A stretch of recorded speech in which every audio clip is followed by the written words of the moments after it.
Are you ready to perform at your highest potential? Welcome to the Performance Matters podcast from GP Strategies, your talent transformation partner. In each episode, we'll interview industry experts and explore best practices and innovative insights to help your organization improve performance. Hello and welcome to the Performance Matters podcast. I'm your host, Michael Teal. Today, we're diving into a topic that's shaking up the foundations of instructional design. And it's not just a tweak to the old playbook. It's a full-on molecular makeover. Here's the big idea.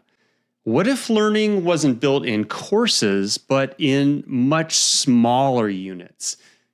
What if AI wasn't just a tool, but a co-creator? And what if learners weren't passive recipients, but active architects of their own development? Joining me today is someone who's not just asking these questions, he's answering them. Matt Donovan, Chief Learning and Innovation Officer at GP Strategies, is back in the virtual studio to talk about his article, Learning in Layers, the Molecular Model of Instructional Design, and how it's redefining the way we think about learning at scale. Matt, welcome back to the show. How are you doing? Doing well. Glad to be back here with you, of course, as always. I know we're always talking about something new and cutting edge, so I know it's always about that stretch, but I love being here with you and talking the back and forth on these conversations. I just love it. Well, you are definitely a friend of the show. I've had this day circled on my calendar for a while, especially after reading this article. So for those that haven't had a chance to check out Matt's article, highly encourage you to hop onto the GP Strategies website. We'll put a link in the comments within the podcast here, but I want to just start with this, Matt. What inspired you to rethink instructional design at, well, the atomic level, the molecular, very small level? One of the things that I think has been a big change, and it's a fact, AI is changing the way that we not only build things, but more importantly, how we deliver learning to the end user. And I know that personalization has been something that we've been trying to get to for a very long time. How do I create a very personalized, ruthlessly relevant experience out there for our learners? That is not just when the organization wants to roll it out, but it's going to really be for where they're at, what they're doing, who they're working with, what they're trying to achieve as an outcome, that element of personalization to get to that ruthless relevance around that. So the question is, how can we actually truly deliver what I consider next generation personalization? And AI, I think, plays a very big role in being able to do that. So as we kind of think about that, if we change the way we're thinking about how we're going to deliver that through the use of, like, for example, a personal learning agent that's going to help drive that personalization for me, we probably need to think about the design of the outputs, the learning elements, the learning assets, the things that we bring together so that their personal learning agent can actually come together and synthesize that molecule of learning relevance, whether they're in the first moment of a learning need, something's changed, whether they're trying to apply it, whatever that moment may be. Instead of us trying to build a predictable, like I'm going to create a course of this 43,000 different variations, we're going to create the assets, and then the personal learning agent will be able to assemble it for the person. So we're changing that point of control. But really what's enabling that is AI. So where is this coming from? It's having to take a step back and take a fresh look at how we're designing and developing pieces out there to be consumed in more meaningful ways. I like that. Let's dig into this idea of atomic design. I mean, in your article, you describe it as breaking learning into its smallest meaningful components, whether it's elements or atoms of knowledge. In your mind, what does this look like in practice? So you think about being able to construct. So it's not just about a course. So the first thing I think is important is that we're building for a future state where there will be a personal learning agent that's available to me as an individual. So instead of Matt Donovan as an instructional designer going out and designing a neurodivergent version of a compliance course for you to take, your personal learning bot will actually be able to create that compliance course that aligns with your way that's going to maximize in your retention and your completion of it. You still need to complete all the key criteria. We need, verification that you've understood it, but it's in a way that's more consumable for you at that moment. And that's not just the first time I learned about it, but when I'm actually trying to put things into practice as well. So what that's allowing us to do, that first premise is that agent is there. And that agent is going to construct these experiences. It might be a piece of content, but it could also be a diagnostic. It could be a quiz. It could be a variety of things. So I'm not just saying a paragraph of content is the only thing we're looking at. It's all the things that we use to learn and grow and develop. Okay, so I'm trying to go back to my academic days of chemistry class. I'm picturing the elemental chart on the wall, and instead of seeing krypton or chromium, I'm seeing job aids, basically freestanding things, right? I'm seeing videos, things that aren't necessarily neatly crafted into one single course, right? But you're saying AI has the ability, based on what I'm needing to almost like a sandstorm or something, sequence or bring out different parts of it. Is that a fair enough assessment? I think one of the examples that I was talking about is, what's the difference between H2O, which is, Mike, what is that? That's water. Very good.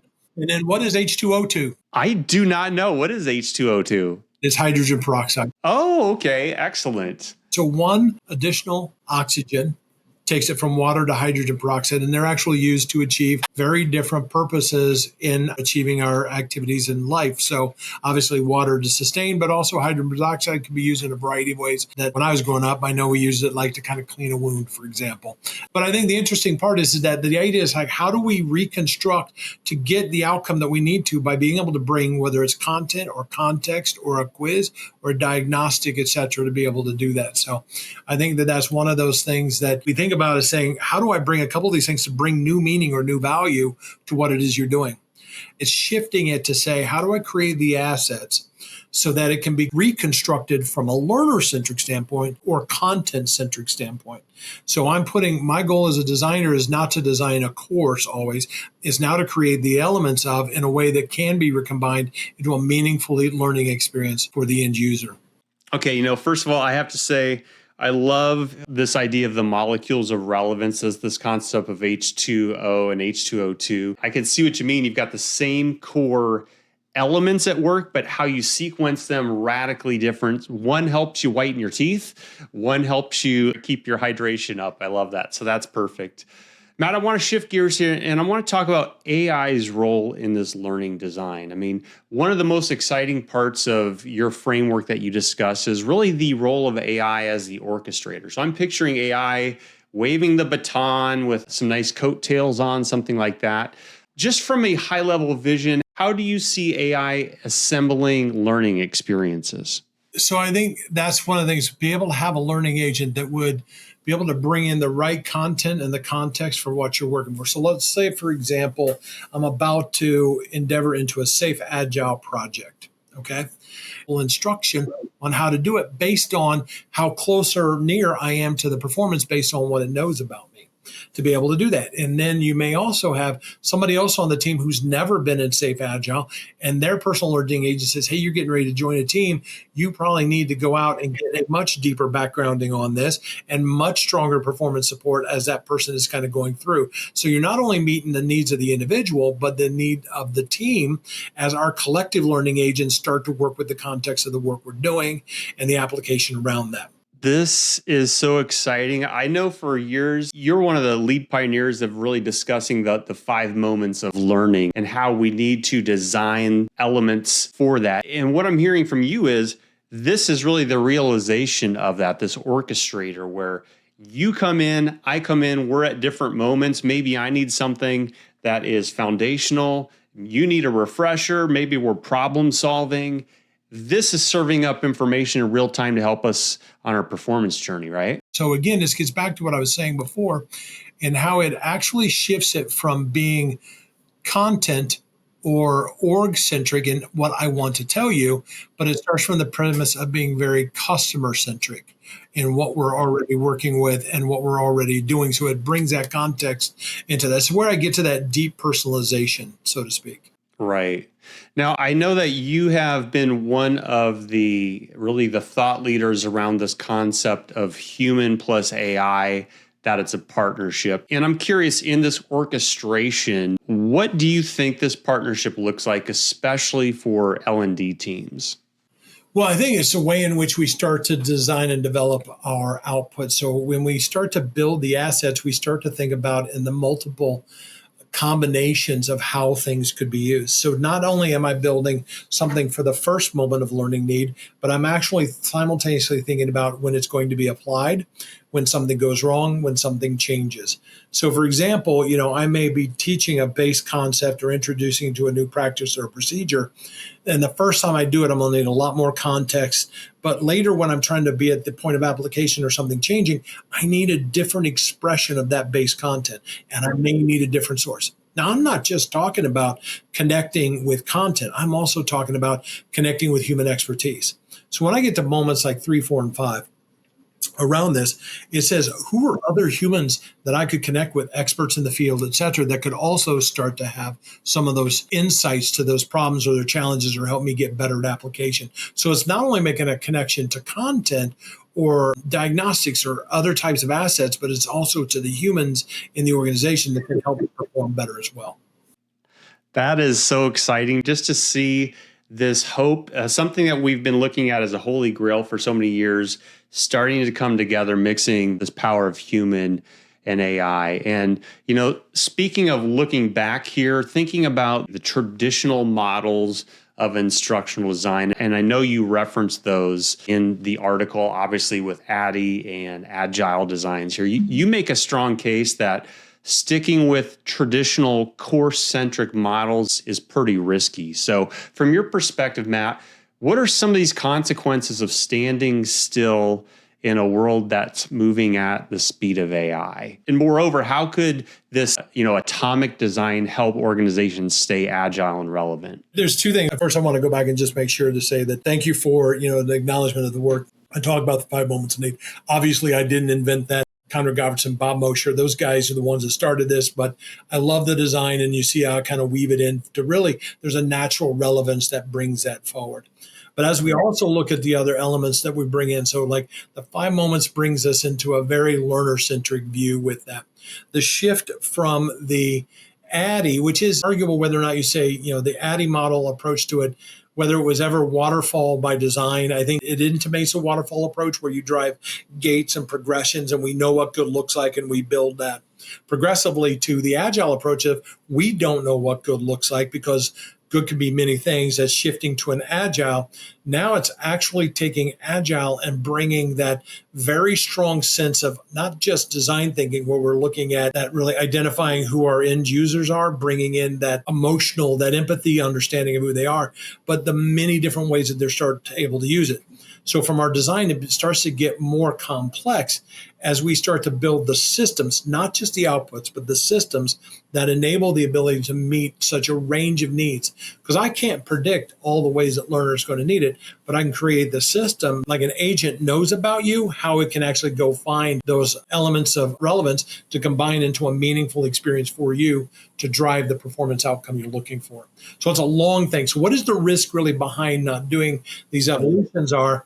The risk behind that is that if you don't start making this shift, you're going to get further and further adrift outside of what is that personalization layer. It is hard to handcraft personalization out there.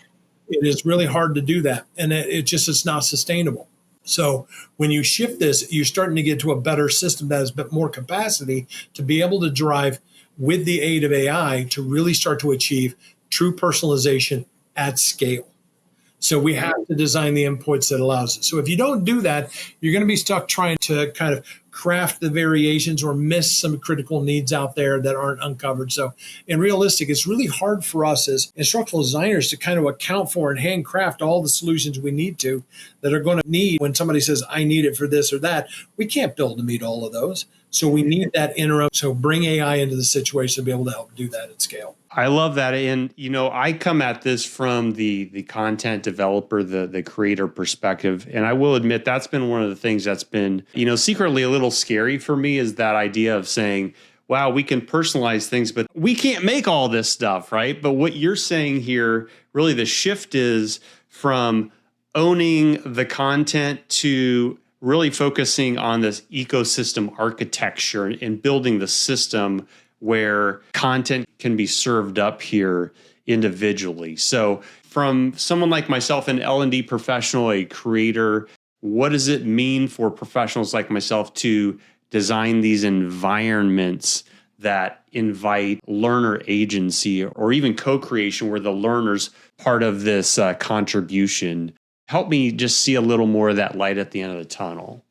This gives us a better shot at really responding to the true complexities of the environments that we're facing. Increased disruption, accelerating change, the ability to continuously evolve and transform. It is hard for us to keep up with the same production strategies we've done in the past. We need to think differently around that. The rise of AI gives us a very powerful tool to do that, but only if we think differently about how we start to build the inputs and the enablements that allow AI to help us deliver that true personalization.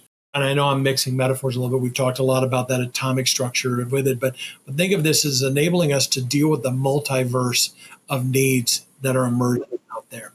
And it is hard to kind of keep it, all the things out there. If you think of the multiverse in the way in which we've kind of seen it, all the characters tend to show up. They just manifest themselves differently in each multiverse.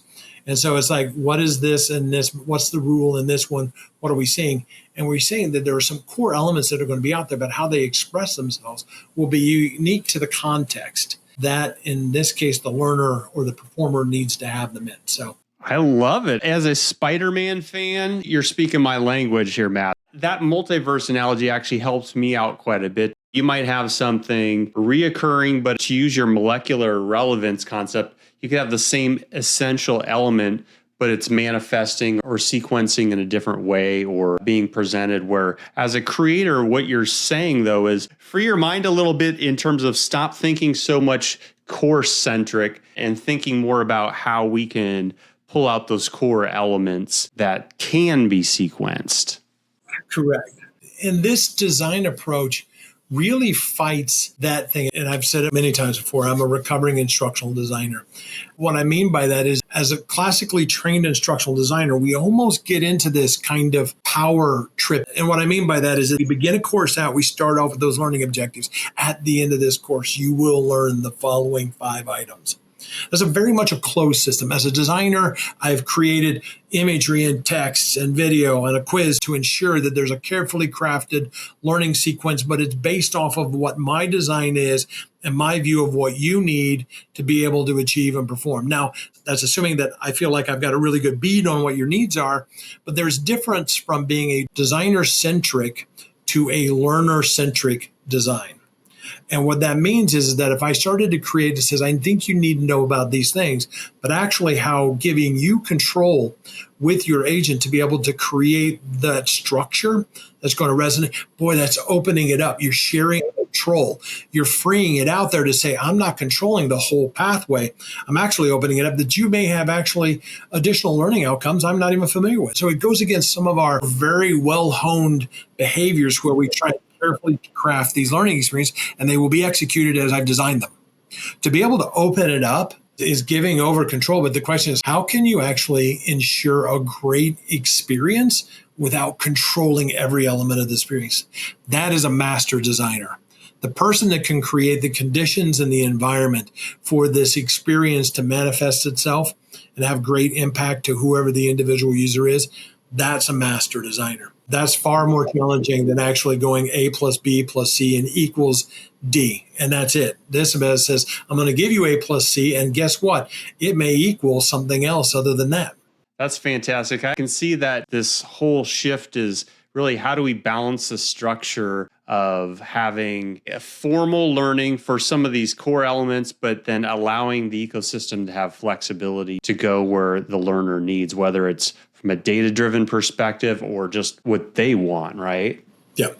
Wow. Okay. So let's look ahead here, Matt. And this has been a great talk already. I'm so excited just to see where this is going. And quite selfishly, my role in helping be a part of this over the coming years here. So as we wrap up, though, I'd love to hear what excites you most about the future of learning and development. I think we're facing an ability to start to be able to achieve things that we couldn't before. And I think this is being able to look at, the spirit of what we want to get out of AI. So there's a couple of tenets around that, and it'll come back together. I'll bring it together. But the first thing is that all the energy and effort that we look at to incorporating and leveraging AI, if it doesn't create space for us humans to connect in more meaningful ways, not only to be able to perform, to grow, to share, to engage, all those kind of things is what we want to be able to do. So AI should be able to leverage us to kind of get back to the things that allow us to perform as humans. to be able to be a part of something, to bring that passion with it. So AI should be a freeing piece with that. My biggest kind of concern with this is that we can sometimes go back into the mechanistic details where we wrap ourselves in and we miss the bigger point. We start to look at AI helping us generate more crap instead of helping AI create things that enables us to create better connections, resonance, and relevance in what we're doing. We get so focused on the small parts of like, look at all the stuff I can generate versus like, look at all the relevance and connection I can create. There's a nuance, but a very important difference between the two. So I think what excites me is the ability to achieve that. What terrifies me is some of our historical behaviors of going back to on more is more. Right. Yeah. We don't want to go back to the 90s where everything turned into clip art because clip art was quick and easy, right? And clip art was everywhere. And we had, I don't know why this clip art is. Do I really need a screen bean holding a bag of money to reinforce that I'm talking about a budget concept here? Probably not. So it's like, I can get 9,000 pieces of clip art, and that's awesome. That's not what we're trying to do. We are trying to bring in those structures of relevance. And being able to create those assets doesn't mean you don't get away from actually designing full experiences. You just create an open architecture that allows for a range of things that you couldn't even design for it to anticipate. That it opens up that open architecture where the learners can step in with agency. With their agents and the human agency, they're actually able to take more of a direct relationship with the learning to drive relevance, to drive performance outcomes. Very exciting stuff, Matt. On behalf of our global listening audience, I want to thank you so much for sharing your insight today. Please come back very soon. I'd be glad to. I'm sure we'll have more to talk about on this. The Performance Matters podcast is brought to you by GP Strategies. Together, we can create a world where business excellence makes possibilities achievable. You can subscribe to the show anywhere you get podcasts or listen on our website at gpstrategies.com.